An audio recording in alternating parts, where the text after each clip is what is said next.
오늘 저는 요한복음 20장 19절로 31절 말씀을 가지고 의심에서 믿음으로라는 제목으로 함께 은혜를 나누고자 합니다. 많은 크리스찬 책을 쓴 리 스트로벨이라는 아주 유명한 저자가 있습니다.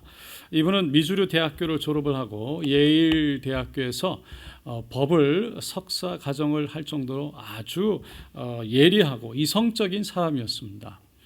그는 졸업 후에 자기의 적성과 관심을 따라서 모든 것을 객관적으로 그리고 사실에 입각해서 모든 것을 파헤치는 이 시카고 트라이뷴이라는 이 신문사의 기자가 됩니다. 그리고는 그의 인생을 그는 한 가지 지론을 가지고 살아가는데, 그것은 모든 이 세상의 상황과 환경, 모든 것은 이 과학으로 증명된다라는 것이었어요. 뭐냐면 그가 고등학교를 다닐 때 그 화학 실험실 가운데 이 지구의 원초적인 상태에서 질소와 탄소와 그리고 산소 그리고 이 전기장을 함께 거기에 어우렸더니 거기에서 만들어진 것이 이 모든 생명체의 아주 기본 최소의 단위 아미노산이 만들어졌기 때문입니다. 그것을 보면서 그는 신은 존재하지 않는다, 생체가 생명이 저절로 만들어졌다라고 믿기 시작한 거예요. 시간이 지나서 그는 동일한 무신론자였던 아내를 만나게 되고 사랑에 빠져서 결혼을 합니다. 그런데 그 아내가 어느 날 갑자기 그리스도인이 되는 거예요. 예수를 믿기 시작합니다. 그것 때문에 굉장한 충격을 빠집니다.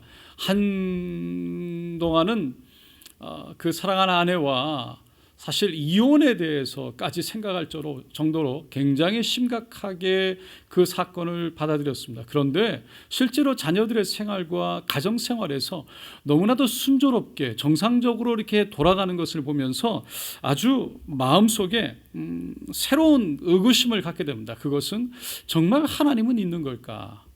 정말 예수 그리스도는 실제인가? 이 성경이 정말인가? 이러한 질문을 던지게 됩니다. 그래서 그는 최대한 객관적으로 그리고 이성적으로 중립적인 견해를 가지고 약 2년 동안 그가 믿을 만한 모든 과학과 의학의 각 분야의 전문가들을 만나면서 그가 인터뷰를 하기 시작하는 거예요. 기자로서 얼마나 잘 질문을 하고 파헤쳤겠습니까? 그런데 그 의구심에 대해서 검증이 끝날 때쯤에 자신도 놀란 만큼 스스로 변해져 있는 모습을 보게 됐습니다. 그의 입술로 신은 없다고 외쳤던 그가 다시 하나님은 살아계시다라고 말하기 시작한 겁니다. 의심에서 출발했던 그의 지적 영적 탐구가 오히려 새로운 신앙의 결실로 이어지게 되었습니다. 그리고 미국에서 가장 영향력이 있다는 윌로우 크릭이라든지 세를백 교회에서 그 구도자, 정말 진리를 알고 싶어하는 그 구도자들에게 과학적인 접근을 통해서 진리의 복음을 전하는 그런 사역을 하게 됩니다. 그러면서 그가 부활의 증거, 예수는 역사다, 특종 믿음 사건, 창조 설계의 비밀, 친구의 심 등등 여러 책을 집필하게 됩니다. 여러분, 의심이라는 것은 누구나 가질 수 있어요. 오늘 사람들 가운데에서도 예수를 믿고 난 다음에도 물론 그들 가운데 너무나도 쉽게 예수를 이렇게 받아들이는 사람도 있지만 대개는 하나님의 존재에 대해서, 하나님이 역사하시는 것에 대해서 의심을 해보고 하는 사람들이 참 많습니다. 근데 이 의심이 건강하게 질문을 가져오게 될 때, 아니 질문을 하게 될 때, 다시 말해서 정말 진리가 있다면 그 진리를 알고 싶은 진솔한 그런 마음으로 진리를 찾게 될 때, 그것이 오히려 신앙을 세우게 되고 또 신앙을 견고케 하는 그런 도움이 된다는 거예요. 오늘 본문에 나오는 도마도 처음에는 예수님이 다시 살아나셨다는 사실을 믿지 못했습니다. 그는 의심했어요. 도마는 예수님의 12제자 중에서 아주 어떻게 보면 참 좀 특별했던 것 같아요. 물론 성경에는 그에 대해서 많은 이야기를 하고 있지 않습니다. 그런데 요한복음 12장과 14장에 보면 그가 어떤 사람인지 나타내고 있습니다. 요한복음 12장이 아니고 11장인데요. 11장에 보면 예수님께서 베다니에 살고 있는 나사로가 죽었다는 소식을 듣죠. 그리고는 바로 나사로에게 가신 것이 아니라 이틀을 더 머무시다가 이틀 후에 제자들에게 나사로가 잠들었으니 내가 깨우러 가자라고 제자들에게 말씀하세요. 그때 제자들은 전부 다 겁이 났습니다. 왜냐하면 유대인들이 돌을 들고 예수님을 치려고 했기 때문에 두려웠던 거죠. 그래서 제자들은 예수님을 말렸습니다. 아니 예수님, 조금 전에도 유대인들이 돌을 들고 치려고 했는데 아니 왜 그 베다니로 가고자 하십니까? 그때 도마가 일어나서 예수님께 제자들에게 이렇게 얘기합니다. 우리가 주와 함께 죽으러 가자. 참 얼마나 담대한 고백인지 모르겠습니다. 이런 것을 보면 도마는 참 열정적이고 헌신적인 사람이었던 것 같습니다. 요한복음 14장에서도 예수님이 마음에 근심하지 말라 하나님을 믿으니 또 나를 믿으라. 초소를 준비하면 다시 오겠다. 너희들이 하늘나라에 가는 길을 알 것이다 라고 말씀하실 때 도마가 아니 주님 어디로 가십니까? 우리가 주님이 어디로 가시는지 알지 못하는데 우리가 어디로 갑니까? 라고 얘기합니다. 다시 말해서 주님이 가시는 곳에 저도 가고 싶습니다. 주님이 계시는 곳에 저도 있고 싶습니다. 주님이 그래서 어디로 가시냐고 물은 거예요. 이것을 보면 도마는 매우 솔직하면서도 담대하면서도 참 의리가 있었던 사람인 것 같습니다. 그런데 도마가 오늘 본문 24절 25절에 보면 어떤 이유에서인지 부활하신 예수님이 처음 제자들에게 나타나셨을 때 그때 제자들과 함께 하고 있지 않았다는 겁니다.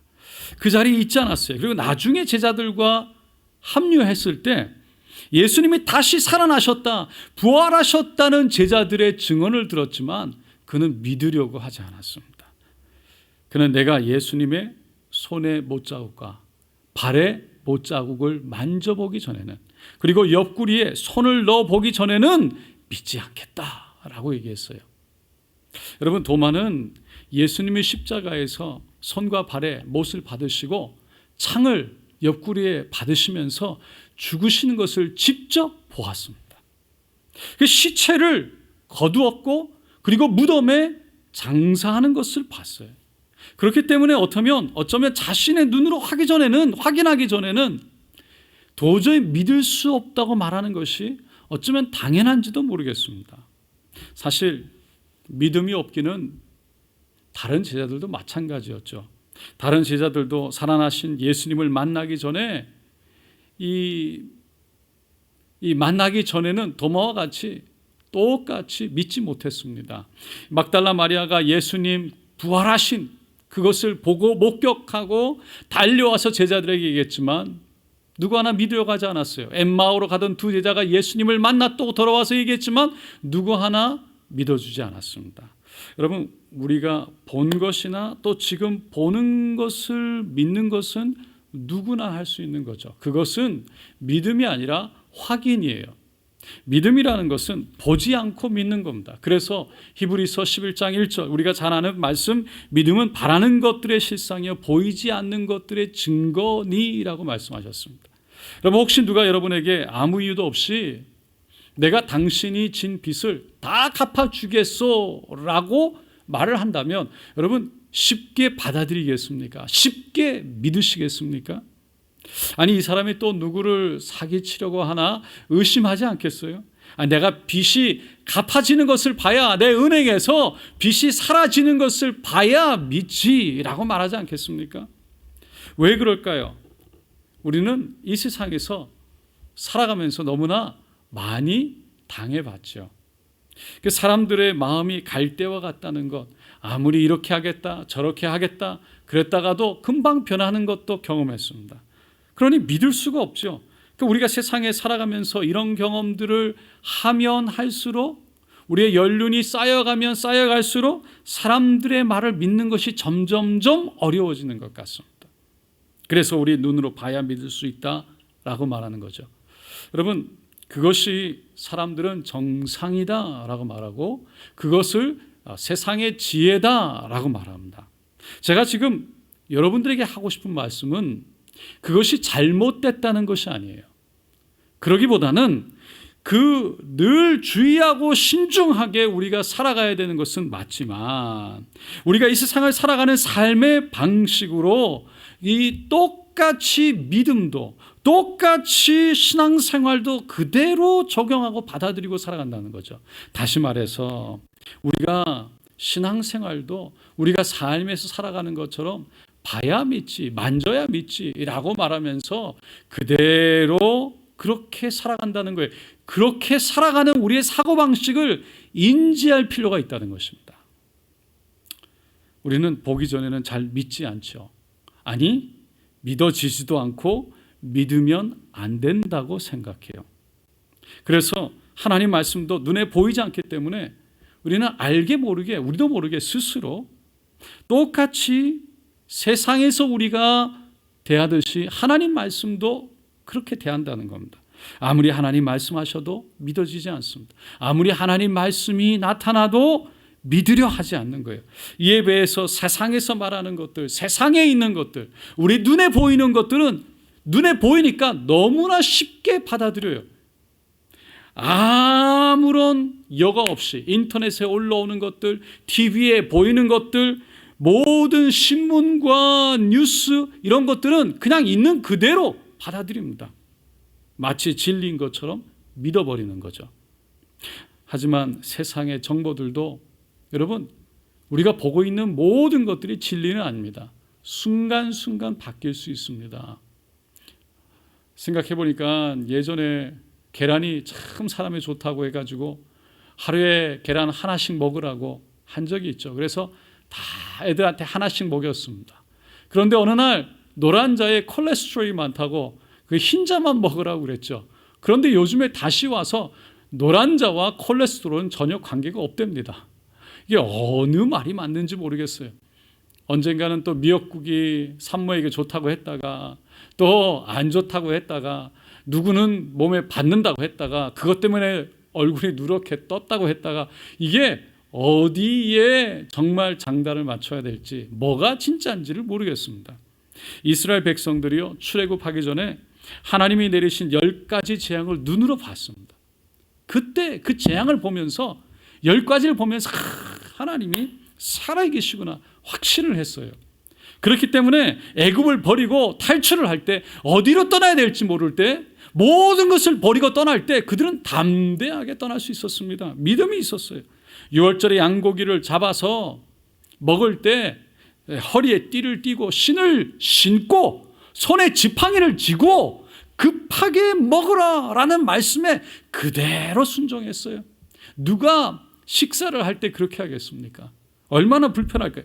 홍해가 갈라지는 것을 보고는 이야, 하나님이 살아계시구나, 신이 났습니다. 춤을 추고 찬양을 했습니다.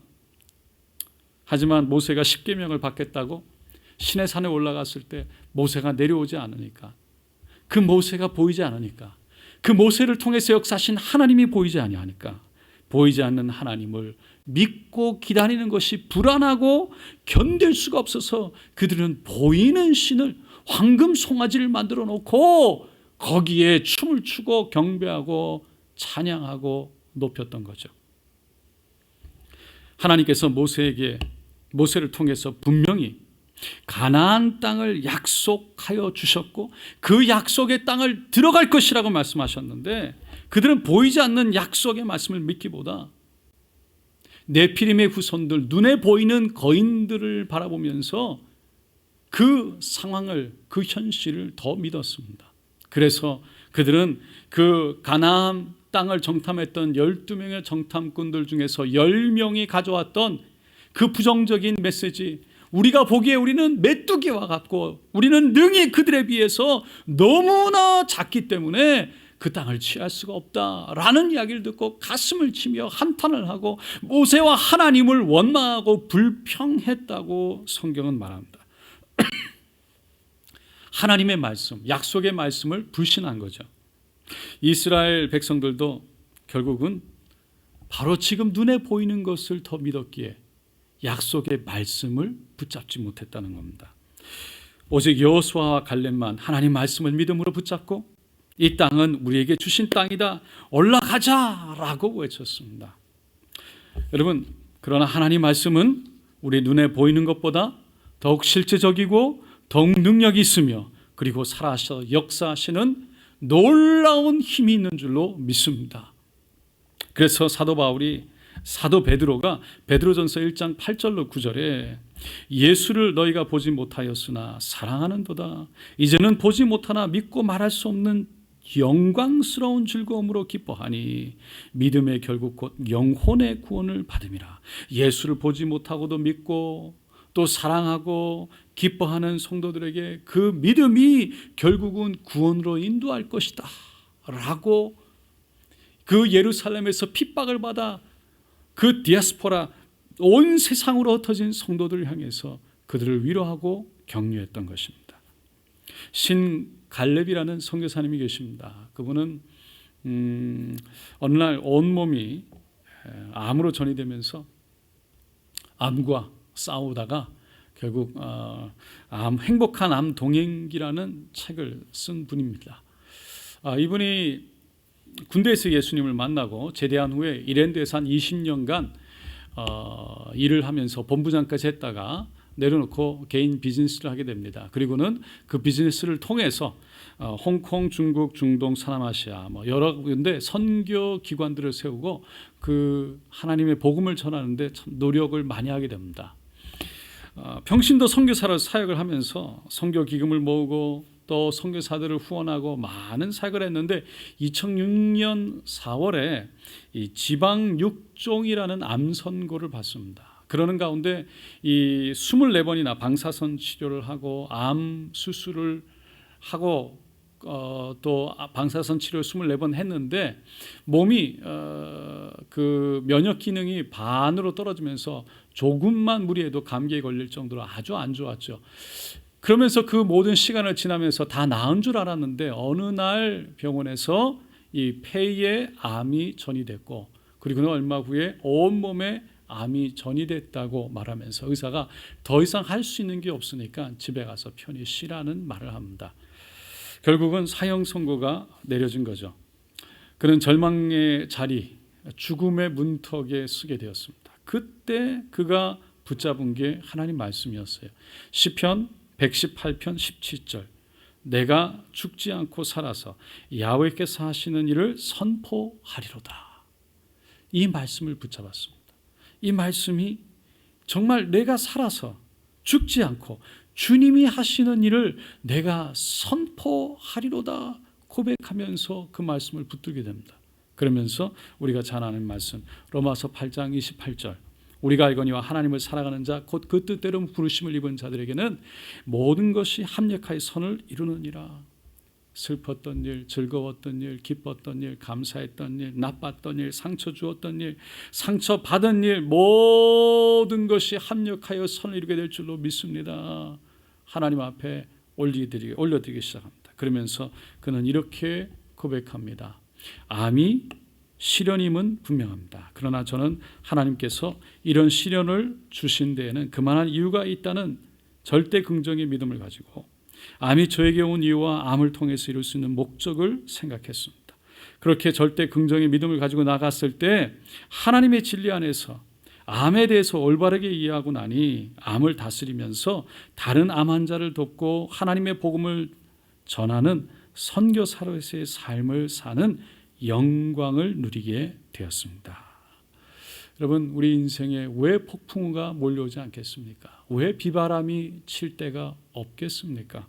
그런데 그때 성령님이 나를 붙잡고 계시고 성령님이 나와 함께 하시고 주님의 손이 나를 붙들고 인도하고 계시다는 것을 믿으면 우리의 마음에 평안이 오는 것입니다. 믿어지면 하나님의 은혜를 입게 되는 것입니다. 그렇기 때문에 믿는 사람들은 어떤 상황에도 쓰러지지 않습니다. 망하지 않습니다. 끝나지 않습니다. 여러분, 사도 바울이요. 그래서 로마서 8장 39절에 죽음이라도 하나님의 사랑에서 우리를 끊을 수가 없다고 그렇게 그는 고백하고 선포하고 있는 것입니다. 오늘 본문에서 예수님은 제자들이 모여있는 곳에 두 번째 나타나시는 것을 보게 됩니다. 그때 도마도 함께 있었습니다. 예수님이 먼저 제자들에게 평강을 비고 도마에게 다가가서 이렇게 말하죠. 너의 손가락을 이리 내밀어 내 손을 보고 내 손을 내밀어 내 옆구리에 넣어보라. 그리하여 믿음 없는 자가 되지 말고 믿는 자가 되라. 너가 정말 눈으로 보고 손으로 만져보고 넣어봐야 믿겠다면 그렇게 해보고 믿음 없는 자가 되지 말고 그렇게 해서라도 믿는 자가 되라라는 예수님의 말씀이었어요. 주님은 도마가 믿는 자가 되기 원하셨습니다. 도마에게 그래서 정말 믿고 일어날 수 있는 기회를 주셨어요. 그때 도마는 그 주님을 바라보면서 이렇게 고백합니다. 나의 주시며 나의 하나님이시니이다. 그가 나의라는 고백을 2번이나 집어넣습니다. 나의 주시요 나의 하나님이십니다. 그 말은 정말 간절하면서도 그만큼 진지한 마음의 고백을 담아낸 것입니다. 사랑하는 성도 여러분, 우리의 믿음의 입술을 열어서 의심을 지나 믿음으로 도마의 고백과 같이 나의 주님이시요 나의 하나님이십니다 라는 고백이 우리 안에 있기를, 그래서 하나님의 은혜와 평강이 늘 함께 하시기를 예수님의 이름으로 축원드립니다.